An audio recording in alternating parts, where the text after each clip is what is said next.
2 দিন পর পর বাংলাদেশে এক একটা আলতু ফালতু ট্রেন্ড চালু হয়, সেই ট্রেন্ডগুলো সবাই ফলো করে।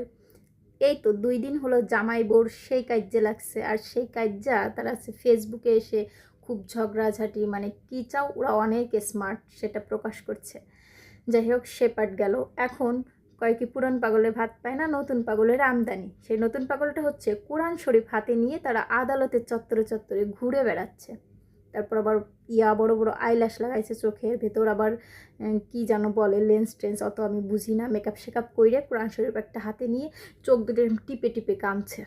তাকে নাকি ডক্টর ইউনিস সাহেব প্রেগনেন্ট বানাইছে। আমি মানলাম সে বিটা মানুষ, একটা বুড়ো বিটা মানুষ হয়ে কাজ করে। তো তুই তো বেডি ইয়ং মানুষ, তুই একটা বুড়ো বেটার সাথে গেছিস কেন? গেছিস তো গেছিস, এখন যে তার নামে মামলা করছিস, সব ভাওতাবাজি করার আর জায়গা পাইস না, তাই না? আল্লাহ, কি বলবো, সব উটকো ঝামেলা এই বাংলাদেশের ভিতরে সেই জোটে।